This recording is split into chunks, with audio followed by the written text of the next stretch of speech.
I was sitting in the lawyer's office when I heard the words that would change everything. My parents had left their entire estate to my brother Derek. The house, the savings, the investments, everything. After 15 years of paying their mortgage, covering their bills, and sacrificing my own dreams to keep them afloat, I got nothing. Not even a thank you. I walked out of that office feeling like someone had reached into my chest and ripped out my heart. But I didn't cry. I didn't yell. I just made one quiet decision that would shake my entire family to its core. Let me back up and explain how I got here. My name is Ryan, and for as long as I can remember, Derek has been the star of our family. He is 3 years older than me, and from the moment he was born, the sun rose and set on him according to our parents. When Derek wanted to go to an expensive private college, they found the money. When I asked for help with community college tuition, Dad told me to get a job and figure it out myself. I did figure it out. I worked 2 jobs while going to school, graduated with a degree in accounting, and built a decent career. Derek, meanwhile, dropped out after 2 years, bounced between sales jobs, and spent money faster than he could make it. But none of that mattered to Mom and Dad. He was still their precious firstborn, the one who could do no wrong. The real turning point came 8 years ago. Dad had a heart attack, and Mom called me in a panic. They were drowning in medical bills and about to lose their house. The mortgage was 3 months behind, and the bank was starting foreclosure proceedings. I was 28 years old, finally getting ahead in my career, and I had just saved up enough for a down payment on my own place. I gave them that money, all $20,000 of it, paid off the back mortgage, and set up automatic payments from my account to cover the monthly payment going forward. It was supposed to be temporary, just until they got back on their feet. Dad promised me that when the time came, the house would be mine. He said it was only fair since I was the one keeping them from being homeless. Mom nodded along, tears in her eyes, saying how grateful they were to have such a responsible, caring son. I believed them. I trusted them. For 8 years, I paid that mortgage every single month. $1,250, like clockwork. That is over $120,000, not counting the initial $20,000 I gave them. During those 8 years, Derek visited maybe twice a year. He never sent money, never offered to help. He was too busy buying new trucks, taking vacations, and living it up. But whenever he did show up, Mom and Dad would light up like it was Christmas morning. They would cook his favorite meals, ask about his life, and hang on his every word. When I visited, which was twice a month to check on them and handle their finances, they barely looked up from the television. I told myself it did not matter. I was doing the right thing. I was being a good son. The house would be mine eventually, and that would make it all worthwhile. I even started thinking about how I would fix it up, maybe rent it out or use it as a vacation property. Then Dad died 6 months ago. Cancer. It was fast and brutal, and even though our relationship was complicated, it hurt. At the funeral, Derek played the grieving son perfectly. He gave a beautiful eulogy about what a great father Dad was, and everyone cried. Nobody mentioned that I was the one who had been there for every doctor's appointment, every hospital stay, every difficult conversation. After the funeral, Mom said we needed to have a family meeting about Dad's will. I assumed it was just a formality. We would go over everything, and I would officially take over the house.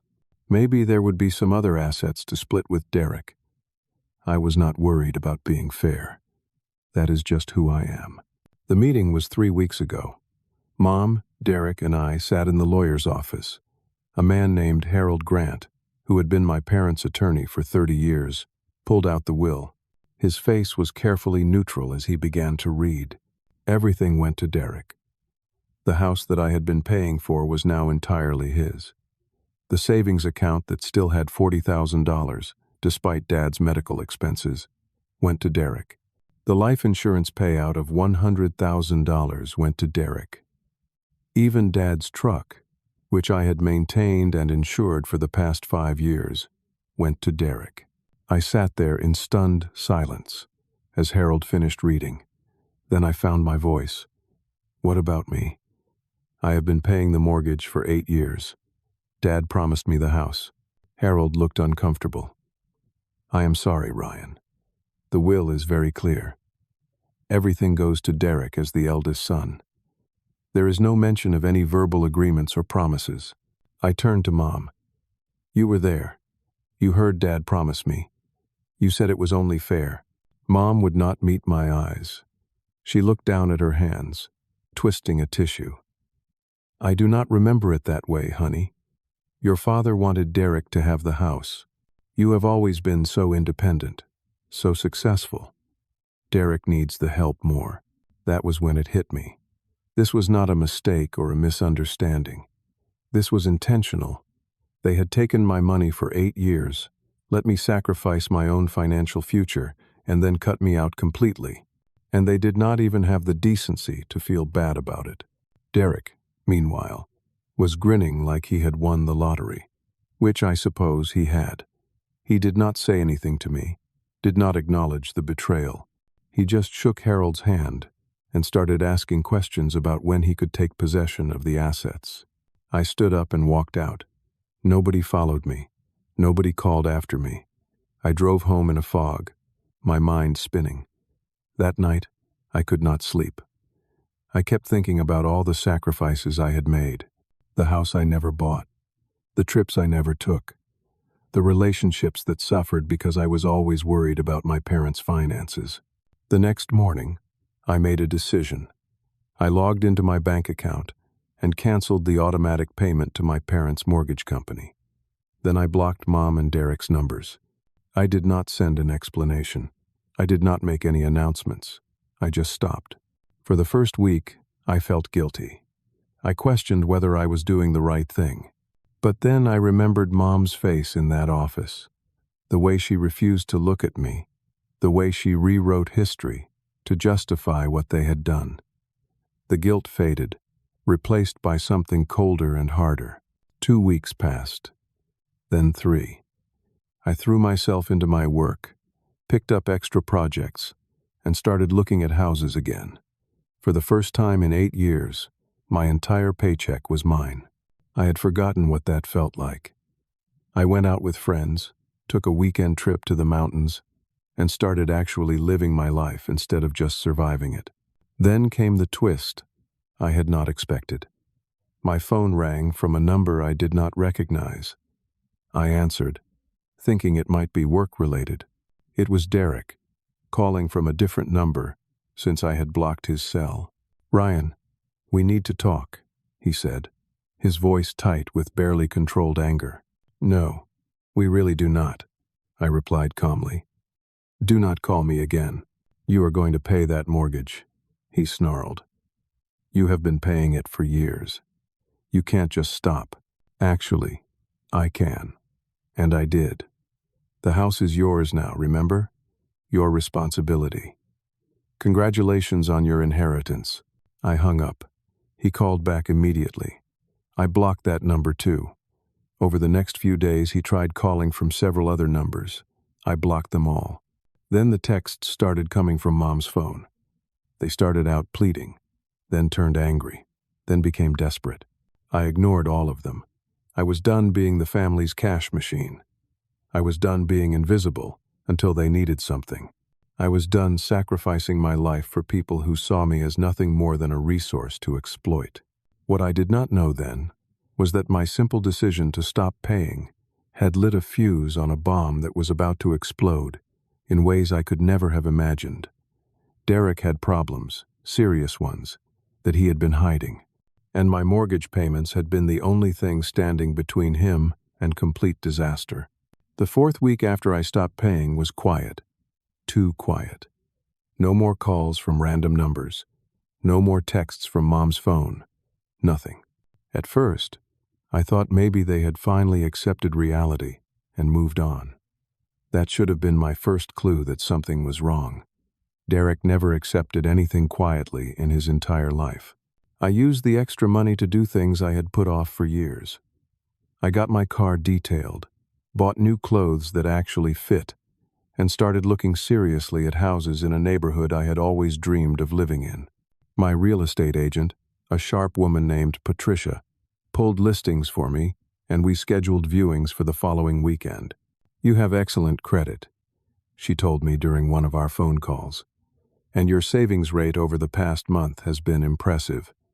If you keep this up, you will have a great down payment in no time." I felt lighter than I had in years. Every morning, I woke up without that familiar knot of anxiety in my stomach, the one that came from wondering if my parents would have some new crisis I would need to solve. I started working out again, reconnected with friends I had neglected, and even went on a couple of dates. But in the back of my mind, I wondered what Derek was doing. The mortgage payment was $1,250 a month. Where was he getting that money? Derek had never been good at holding down a job. The last I knew, he was working at a car dealership, but his income was mostly commission-based and wildly inconsistent. Some months he made decent money, other months he barely scraped by. The house itself was worth about $380,000, but the remaining mortgage balance was close to $210,000. My parents had refinanced several times over the years, always pulling out equity to pay for things they wanted but could not afford. Each time they refinanced, I ended up covering the higher payment. I did some quick math. Over 8 years, I had paid roughly $120,000 in mortgage payments, plus the initial $20,000 to save the house from foreclosure. $140,000 total. That was more than a third of the house's value. And now Derek owned it all. The anger would surge up sometimes, hot and bitter, but I pushed it down. Getting angry would not change anything. The will was legal, even if it was deeply unfair. My only power was to stop letting them take advantage of me. On the 29th day after my last payment, my phone rang at 7 in the morning. Unknown number. I almost did not answer, but something made me pick up. "Ryan?" It was Mom's voice, shaky and uncertain. She must have borrowed someone else's phone. "What do you want, Mom?" "Honey, please. We need to talk about the house payment. The mortgage company called. They said the payment is late. There must be some kind of mistake with the automatic transfer." I took a deep breath. This was the moment I had been waiting for, and I was surprised by how calm I felt. There is no mistake. I stopped paying. The house is Derek's now. He can pay for it. There was a long silence on the other end. Then Mom's voice came back, higher and more strained. "But Ryan, you have always paid it. We were counting on you to keep paying." "You were counting on me?" I let out a short, humorless laugh. "That is interesting, considering you left me out of the will completely. Did you think I was just going to keep handing over money forever while Derek got everything?"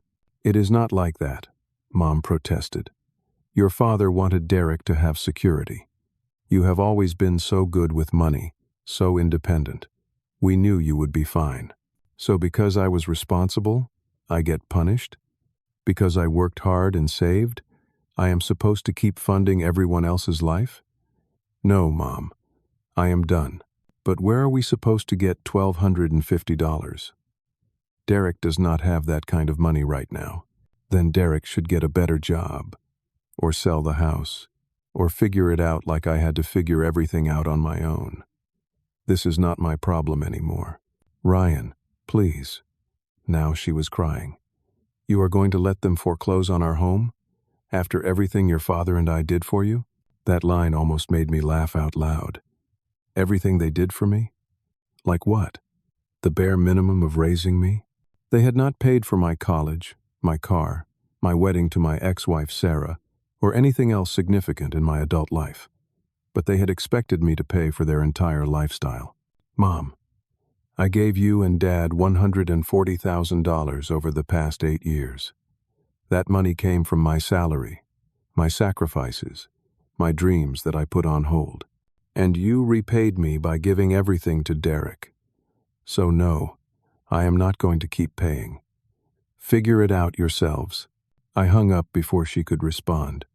My hands were shaking, but not from fear or guilt, from the pure release of finally saying what needed to be said. The call started again after that. Mom, Derek, even my Aunt Linda, who had not spoken to me in 5 years but suddenly had opinions about family obligations. I blocked them all.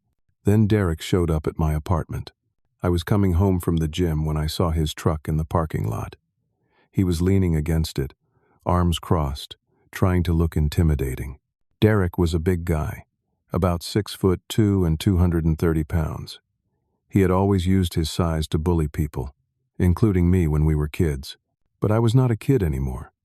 I was 6 feet tall myself, and 8 years of being my family's workhorse had given me a spine of steel. "We need to talk," Derek said as I approached. "No, we do not. Get off my property. You are not going to ruin everything because you are throwing a tantrum," he said, pushing off the truck and stepping toward me. I stopped walking and looked him straight in the eye. "I am not throwing a tantrum. I am stopping being your personal ATM. There is a difference. You owe us that house payment. You have been paying it for years, and the house is yours now. So you owe yourself that payment. Congratulations." His face flushed red. "You think you are so smart, don't you? Always were the favorite with your perfect grades and your perfect job. Well, guess what? Mom and Dad saw through it. They knew who really deserved their estate. Then that person can pay for it," I said flatly. "Now get out of my parking lot before I call the police." "You would not dare." I pulled out my phone and started dialing. Derek stared at me for a long moment, clearly trying to decide if I was bluffing. I was not. I put the phone to my ear. He got back in his truck and peeled out of the parking lot, tires squealing. My heart was pounding, but I felt good, strong, like I had finally found the person I was supposed to be all along, before my family spent years beating him down. That night, I could not shake the feeling that something bigger was coming. Derek's reaction had been too extreme, too desperate. He was not just angry about the mortgage payment. He was scared. But scared of what? I was about to find out. And when I did, everything I thought I understood about my family's betrayal was going to pale in comparison to the truth. Exactly 1 month after my last mortgage payment, at 8:15 on a Tuesday morning, my phone buzzed with a text from Mom's number. I had never blocked her texts, only her calls, because part of me wanted to see what they would say. I wanted proof of who they really were. The text said, "Mortgage due. Bank sent notice. Ryan, you need to fix this now." I stared at that message for a full minute. The entitlement in those words was breathtaking. Not a request, not an apology, a demand. I needed to fix this, like it was my responsibility, my problem, my mess to clean up. I typed out my response carefully, making sure every word said exactly what I meant. Not my house, not my problem. You made your choice when you left me out of the will. Good luck. I hit send, and then did something I had been putting off. I called a lawyer. His name was James Burton, and he specialized in estate law and family disputes. I had gotten his name from a colleague who had gone through something similar with his own parents. James agreed to see me that afternoon. In his office, I laid out everything. The 8 years of payments, Dad's promise, the will that gave everything to Derek, the text from Mom demanding I fix the mortgage situation. James listened carefully, taking notes, his expression neutral. When I finished, he leaned back in his chair and steepled his fingers. "Do you have any documentation of the payments you made?" "Every single one. Bank statements, canceled checks from before I set up automatic payments, emails with my parents about the mortgage. I kept everything." "Good. And the promise your father made about leaving you the house?" "That was verbal. Just the 3 of us in their kitchen after I gave them the money to stop the foreclosure." James nodded slowly. Verbal contracts are harder to enforce but not impossible, especially when you have documentation showing years of payments based on that agreement. You may have a claim called promissory estoppel. Essentially, You relied on their promise to your detriment, and they should not be allowed to benefit from that. What does that mean in practical terms? It means you might be able to claim an interest in the property equal to what you paid, or force a sale and get your money back. But I need to review all your documents first. I sent him everything that evening. For the next 3 days, I heard nothing from James while he reviewed my case. But I heard plenty from my family. Derek called from yet another new number. This time I answered, just to see what he would say. "You have got some nerve," he started immediately. "Do you have any idea what you are doing to Mom? She can't sleep. She can't eat. You are killing her with this selfishness." "I am being selfish?" I let out a laugh. "That is rich coming from you. When was the last time you contributed anything to this family besides drama? I am there for Mom. I visit her. I spend time with her. All you ever did was throw money around and act like that made you special." "I threw money around?" My voice rose despite my intention to stay calm.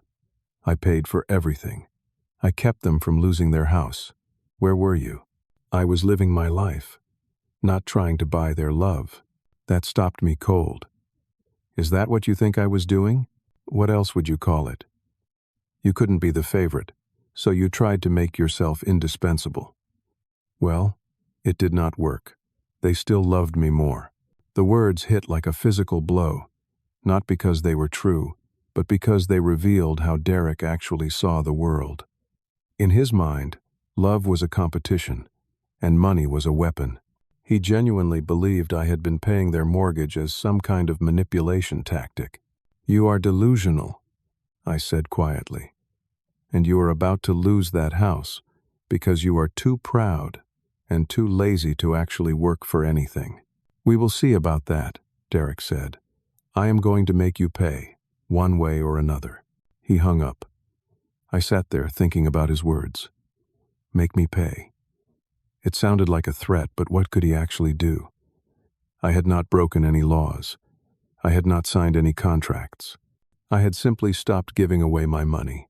The next day, James called with news. "Ryan, I have reviewed everything. You have an excellent case for recovering at least part of what you paid. But there is something else you should know. I pulled the deed records for your parents' house. Your brother refinanced the mortgage 3 weeks after your father's death." "He what?" "He took out a new loan against the house. Pulled out $60,000 in equity. That is probably why he has been so desperate for you to keep paying. The mortgage payment is not $1,250 anymore. It is $1,800. I felt like I had been punched in the stomach. He took out $60,000? Yes. And based on the timing, I am guessing he has already spent it, which means he has no way to make that higher payment. The house is going to go into foreclosure unless someone comes up with serious money fast." "Good," I said, and I meant it. "Let it foreclose. I am not paying another dime." "I understand. But there is something else. If the house forecloses, any claim you have against the property becomes much harder to collect. We need to move fast. I want to file a lawsuit claiming your interest in the property before the bank takes it." "Do it," I said immediately. "File whatever you need to file." That evening, I got a string of texts from Mom. They started pleading, "Ryan, please, we will work something out. Don't let the bank take the house." Then they turned angry. "How can you do this to your own mother? What kind of son are you?" Then they got manipulative. "Your father would be so disappointed in you. He raised you better than this." I did not respond to any of them, but that last one made me angry enough to finally type out what I had been thinking for weeks. Dad raised me to believe that hard work and responsibility would be rewarded. He lied. You both lied. You used me for 8 years and then tossed me aside. Now you want me to rescue you again? Not happening. You made your bed. Sleep in it. Her response came fast. Derek is family. You are just being vindictive. Derek got the house. Derek got the money. Derek got the love. Derek can get the mortgage payment too. I am done. I blocked her number after that. I was tired of the guilt trips. tired of being made to feel like the bad guy for simply refusing to be exploited anymore. James filed the lawsuit 2 days later. A claim against the estate and the property, seeking recovery of $140,000 plus interest and legal fees. The papers were served to Derek and Mom within 48 hours. That was when everything truly exploded. Derek showed up at my workplace. Security had to escort him out after he started yelling in the lobby about how I was stealing from him. My boss called me into his office, concerned, and I had to explain the whole situation. Thankfully, he was understanding, but it was humiliating. Mom left a voicemail on my work phone, sobbing about how I was tearing the family apart. Aunt Linda sent me a long email about forgiveness and family values. Cousins I had not heard from in years suddenly had opinions about my character. Through it all, I stayed silent. I did not engage, did not defend myself, did not explain. I just let James handle everything legally and focused on my own life. But Derek was not done. Not even close. The mortgage situation was just the tip of the iceberg, and the lies he had been telling, the manipulation he had been orchestrating, were about to come crashing down in ways that would shock everyone, including me. 3 weeks after James filed the lawsuit, I got a call from an unknown number at work. I had started answering unknown numbers again because some of them were from James or related to the legal case. This time, it was someone I had never expected to hear from. "Ryan, this is Brenda Carlson. I was your father's hospice nurse." I remembered her. A kind woman in her 50s who had been there during Dad's final weeks. "Hi, Brenda. What can I do for you? I heard about what is happening with your family, the lawsuit, and I think there are some things you should know." She paused, and I could hear the hesitation in her voice. "Things I saw when I was caring for your father." My pulse quickened. "What kind of things? Can we meet somewhere private? I do not feel comfortable talking about this over the phone." We met at a coffee shop the next day. Brenda looked nervous, her hands wrapped around a mug of tea she was not drinking. "I want you to know I thought about coming forward sooner," she began, "but I was not sure it was my place. Now that there is a legal case, I feel like I have to. Just tell me what you know." She took a breath. "Derek was at the house a lot during your father's last month, more than you probably realized. You were there during the days, but Derek would come by in the evenings, and he would spend a lot of time alone with your father, even when your dad was very medicated and confused." "Okay," I said slowly. "That is weird, but not illegal. There is more. About 2 weeks before your father passed, I came into the room and found Derek with a stack of papers. Your father was barely conscious, but Derek was guiding his hand, helping him sign documents. When Derek saw me, he got very defensive, said it was just insurance paperwork. My stomach dropped. But it was not insurance paperwork. I do not know what it was. But your father was on heavy pain medication. He was in and out of consciousness. He should not have been signing anything legally binding in that state. Did you tell anyone? I mentioned it to your mother. She got very upset and told me to mind my own business. Said Derek was just helping organize things. But Ryan, I have been a hospice nurse for 20 years. I know what manipulating a dying person looks like. And that is what I saw. After Brenda left, I sat in my car and tried to process what she had told me. If Derek had manipulated Dad into signing a new will while he was heavily medicated and not in his right mind, that would be fraud. That would invalidate the entire will. I called James immediately and told him everything. He was quiet for a long moment. "This changes things significantly.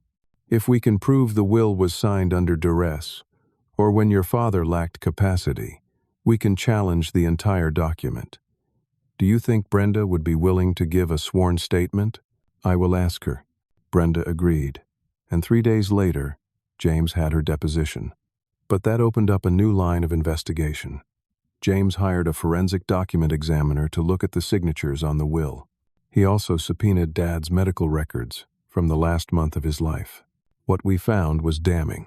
The will was dated and signed 2 weeks before Dad died. According to his medical records, he was on enough morphine at that point to sedate an elephant, as James put it. The hospice notes showed he was confused, often not recognizing family members, and sleeping 20 hours a day. There was no way he had the mental capacity to understand what he was signing, but it got worse. The document examiner found something else. The signature on the will did not quite match Dad's signature on other documents. It was close, very close, but there were subtle differences that suggested someone had guided his hand, or possibly even forged it entirely. James filed an emergency motion to freeze all assets from the estate and to challenge the validity of the will. The hearing was set for 2 weeks out. Derek lost his mind. He started showing up everywhere I went. The gym, the grocery store, my favorite restaurant, always just watching, trying to intimidate me. I documented everything, took pictures, and reported it to the police. They could not do much since he was not technically threatening me, but they did create a report trail. Then things escalated. Someone slashed my tires in my apartment parking lot. The building's security camera was conveniently broken that week. I had to pay $400 to replace them. A few days later, I got a call from my bank. Someone had tried to access my account using my information. The bank stopped it because the IP address was wrong, but it was clear someone was trying to steal from me. I had to freeze my credit and change all my passwords. My boss called me in again. Someone had sent an anonymous email to the company's HR department claiming I was embezzling money from clients. It was completely false, and the investigation cleared me within a day. But it was stressful and humiliating. I knew it was Derek, all of it, but I could not prove any of it. Mom kept up her campaign too. She showed up at my apartment one evening, crying, begging me to drop the lawsuit. "You are destroying this family," she sobbed. "Can't you just let it go?" Derek needs that house. Why does Derek need a house he cannot afford? I asked. Why can't he just get a job and support himself like everyone else? You do not understand, she said. He has debts, serious debts. If he loses the house, he will lose everything. What kind of debts? She would not answer, just kept crying and saying I was being cruel. Eventually, I had to ask her to leave, but her words stuck with me. Serious debts. What had Derek gotten himself into? James found out 2 days before the hearing. During the discovery process, we had subpoenaed Derek's financial records. What they revealed was shocking.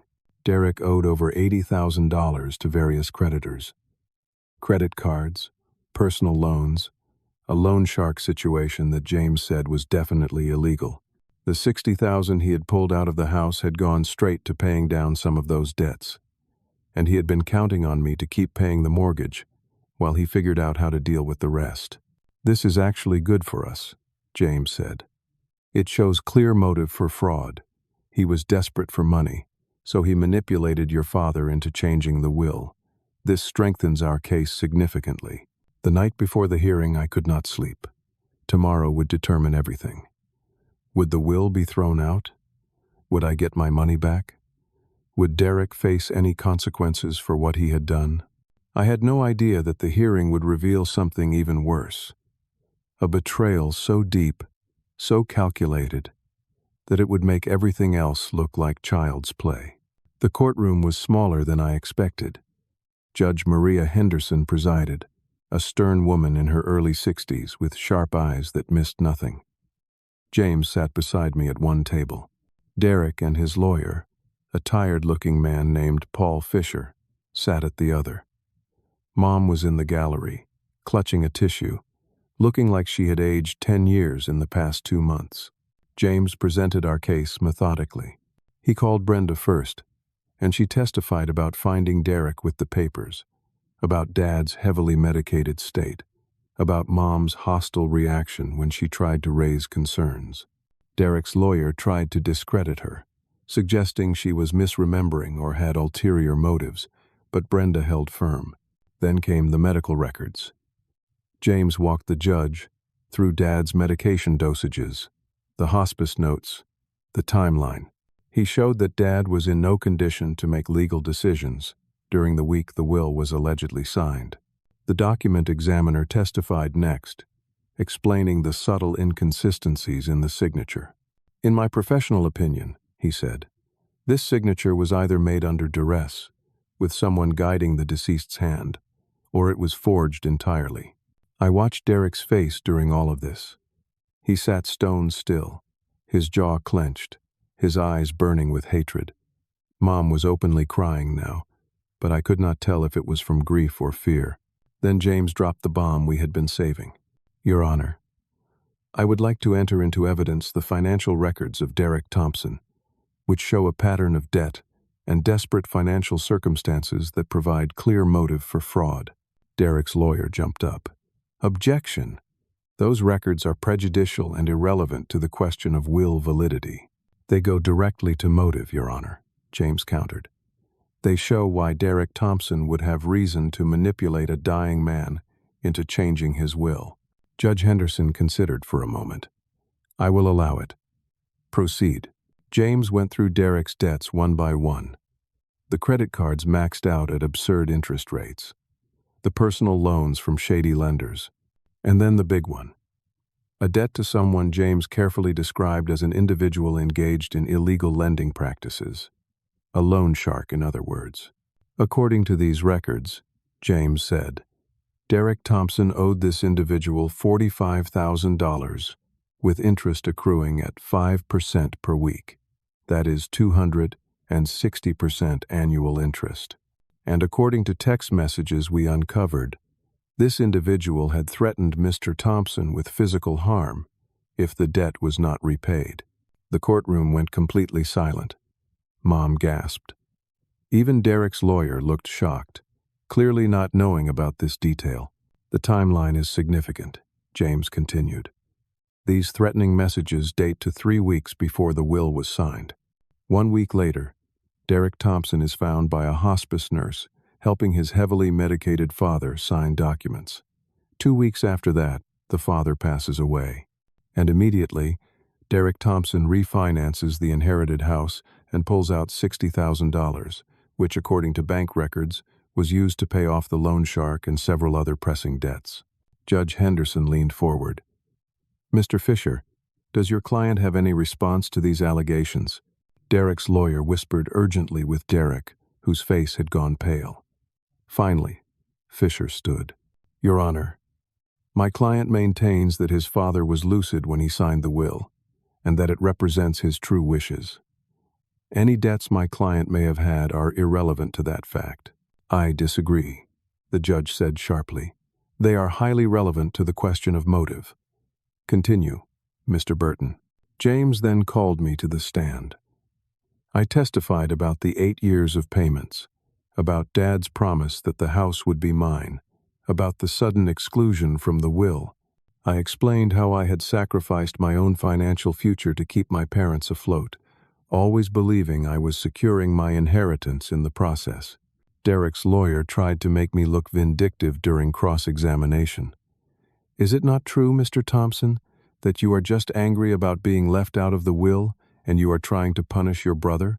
No, I said calmly. I am trying to get back the money I was promised in exchange for 8 years of payments. If my father had been in his right mind when he signed that will, I would accept it. But he was not. He was dying, heavily medicated, and my brother took advantage of that to steal my inheritance. Objection, Fisher shouted. Speculation and inflammatory language. Sustained, Judge Henderson said. Mr. Thompson, please stick to facts. The facts are that I paid $140,000 based on a promise, I said. The facts are that my father was on heavy medication when he supposedly changed his will. The facts are that my brother was in desperate financial trouble and needed money immediately. Those are the facts. When I stepped down, I felt drained, but satisfied. I had said what needed to be said. Then James played his final card. Your Honor, we have one more witness, someone who has information directly relevant to this case. The bailiff called the name Sarah Thompson, my ex-wife, walked into the courtroom. I nearly fell out of my chair. Sarah and I had divorced 3 years ago. It had been amicable enough. We had just grown apart, wanted different things. We had not spoken in over a year. What was she doing here? Sarah took the stand and was sworn in. James approached her gently. Mrs. Thompson, thank you for coming. Can you tell the court about a conversation you had with Derek Thompson approximately 4 years ago? 4 years ago. When Sarah and I were still married. Yes, Sarah said quietly. Derek came to our house when Ryan was at work. He asked me to help him convince Ryan to take out a loan against our house. He said he needed $50,000 to cover some business debts. He promised he would pay it back within a year. This was news to me. I stared at Sarah, in shock. What did you tell him? James asked. I told him absolutely not, that Ryan and I were not going to risk our home for his debts. He got very angry. He said that Ryan owed the family, that Ryan had always been selfish, and that if I loved Ryan, I would help his brother. What happened next? Sarah glanced at me, her expression apologetic. I told Ryan about it that night. Ryan confronted Derek, and Derek denied the whole thing. He said I was lying, that I was trying to turn Ryan against his family. It caused a huge fight between Ryan and his parents because they believed Derek over me. I remembered that fight. It had been brutal. Mom had called Sarah horrible names, said she was manipulating me. Dad had accused me of choosing a woman over my own blood. I had defended Sarah, but the damage was done. It had been one of the lowest points in our marriage, actually. One more question, James said.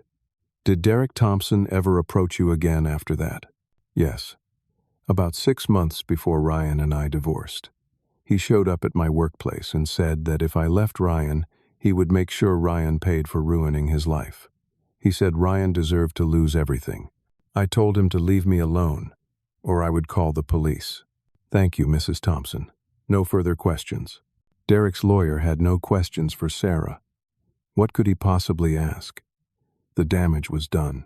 Judge Henderson called a 15-minute recess. I stepped out into the hallway, my mind reeling. Sarah followed me. Why did not you tell me about that second incident? I asked. Because we were already falling apart, she said softly. And because Derek scared me. Ryan, your brother is dangerous. He has always been dangerous. Your parents just never wanted to see it. We talked for a few more minutes before James came to get me. The judge is ready. Back in the courtroom, Judge Henderson had clearly made her decision. I have reviewed all the evidence presented today. The medical records, the witness testimony, the financial documents, and the expert analysis. I find that there is overwhelming evidence that the will dated 2 weeks before Harold Thompson's death was executed under circumstances that strongly suggest fraud and undue influence. Derek stood up. That is not true. You cannot just take my inheritance. Sit down, Mr. Thompson, the judge said coldly. I am issuing the following orders. First, the will is invalidated, pending a full investigation by the district attorney's office into possible criminal fraud. Second, the estate is to be administered according to the previous will, which split assets equally between both sons.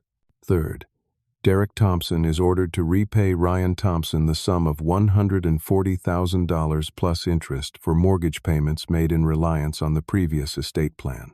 Fourth, I am referring this case to the DA for possible criminal prosecution. The courtroom erupted. Mom was wailing. Derek was shouting. The bailiff had to physically restrain him as he tried to lunge at me. James gripped my shoulder, pulling me back. Security escorted Derek out, still shouting threats. Mom followed, sobbing, and I just stood there, numb with shock and relief. It was over. Or so I thought. But Derek had one final move to make, and it would be his most desperate and dangerous yet.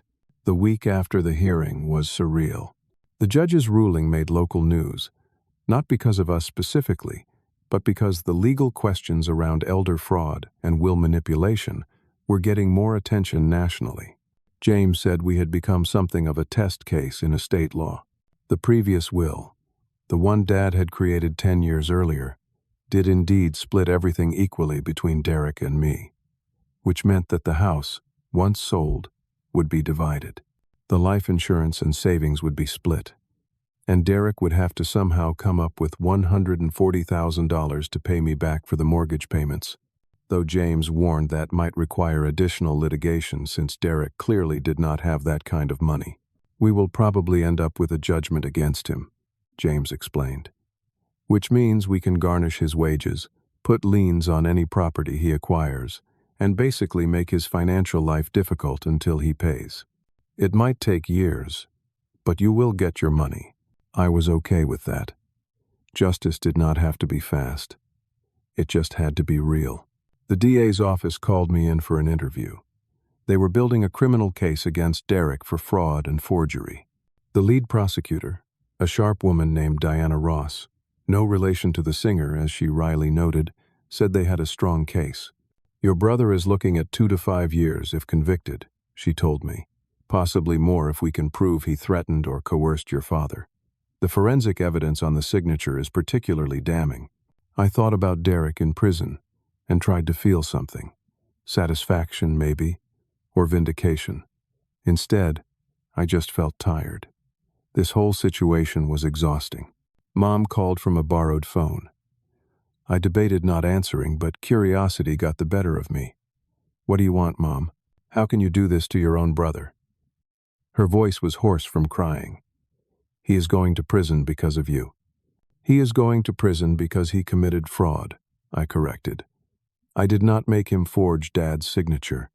I did not make him manipulate a dying man. He did that himself. He was desperate. He made a mistake. He made a calculated choice to steal from me. There is a difference. You have always hated him. She spat, her grief turning to anger. You have always been jealous that we loved him more. Those words should have hurt. A year ago, they would have destroyed me. Now, they just sounded pathetic. You are right, Mom. You did love him more. And look where that got you. A son who is a criminal, and a house you are about to lose. Was it worth it? She hung up on me. I did not call back. The house went up for sale a week later. The real estate market was strong, and Patricia, my agent, said we should get close to asking price quickly. Derek was still living there with Mom, but legally they had to allow showings. James said we could force them out if necessary, but I hoped it would not come to that. Then, 5 days after the house listing went live, I got a call from Patricia. Ryan, we have a problem. I went by the house for a showing this morning and found significant damage. Someone put holes in multiple walls, destroyed the kitchen counters, and poured concrete down all the drains. The place is basically uninhabitable now. My blood went cold. Are you serious? Dead serious. I have already called the police. This is intentional property destruction.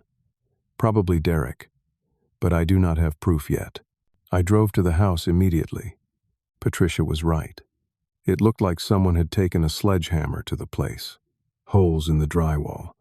The beautiful granite countertops shattered. The hardwood floors gouged and scratched.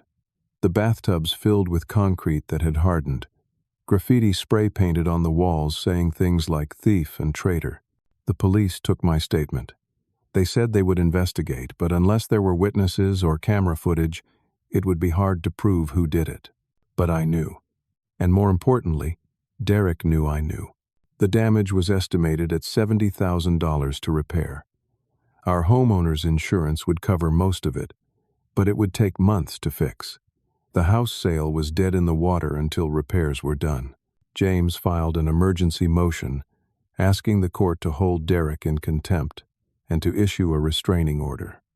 The hearing was scheduled for 3 days later. Derek did not show up to the hearing. Neither did Mom. Judge Henderson issued a warrant for Derek's arrest for contempt of court and property destruction. The police went to the house to serve it. They found the house empty. Derek and Mom had disappeared.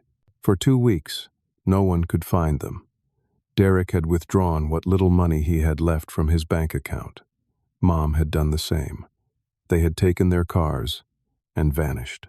The police put out a bolo, be on the lookout order, but Derek and Mom were not exactly high-priority fugitives. The detective assigned to the case told me these things usually resolved themselves. "He will run out of money soon," the detective said. "Then he will either turn himself in or get picked up somewhere for something stupid." I tried to go back to my normal life. Work, gym, looking at houses again now that I knew I would eventually get money from the estate. But I could not shake the feeling that Derek was not done. He had destroyed the house out of spite, but that felt like a tantrum, not a plan. What was his endgame? I got my answer 3 weeks after they disappeared. I came home from work to find my apartment door slightly open. I called 911 immediately and waited in the hallway for the police to arrive. They searched my apartment and found it had been ransacked. Drawers dumped out, closets torn apart. My laptop and TV were gone. But the strange thing was that my wallet, which I had accidentally left on the kitchen counter that morning, was still there. Cash still in it. This was not a robbery. This was someone looking for something specific. The police filed a report but said there was not much they could do without evidence. I knew it was Derek, but knowing and proving were different things. That night, I could not sleep in my apartment. I got a hotel room and called James first thing in the morning. "Derek broke into my place. He is escalating. I will file for an emergency protective order," James said, "and I will let the DA know. This might bump up the priority on finding him." But it was not the police who found Derek first. It was me. And when I did, I discovered that his final plan was more twisted and desperate than anything I could have imagined. I was driving home from work 4 days after the break-in, taking a different route because I was still paranoid about Derek following me, when I saw his truck parked outside a dive bar on the east side of town. My heart started pounding. I should have driven past. I should have called the police immediately. But something made me pull into the parking lot. I called 911 first, told them where I was, that I had spotted someone with an active warrant. They said they would send a unit. Estimated time, 15 minutes. I should have waited in my car. But I could see Derek through the bar's window, and he was with Mom. They were arguing about something, both of them looking haggard and desperate. 15 years of paying their bills, 8 years of sacrifice, a lifetime of being invisible to them, and here they were, on the run, still probably blaming me for their situation. I got out of my car and walked into the bar. The bartender, a grizzled man in his 60s, glanced at me but said nothing. Derek and Mom were in a booth in the back. They did not notice me until I was standing right in front of them. Derek looked up, and I watched several emotions flash across his face. Surprise, fear, and then anger. "What do you want?" he snarled.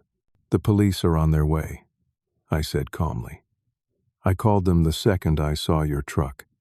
You have maybe 10 minutes before they get here." Mom started crying again. It seemed like all she did anymore was cry. "Ryan, please, just let us go. We will leave town. You will never see us again." "Where were you going to go, Mom? You have no money. Derek has warrants." "How was this supposed to work?" "We were going to Mexico," Derek said. "Start over somewhere else. But we needed money first. That is why I went to your apartment. I was looking for cash, credit cards, anything. You destroyed your inheritance for nothing," I said. "The house is worth less now because of the damage. You are facing criminal charges. You threw away everything, and for what? Because you could not stand the idea of me getting what I was owed?" Derek stood up, and for a second I thought he might try to hit me.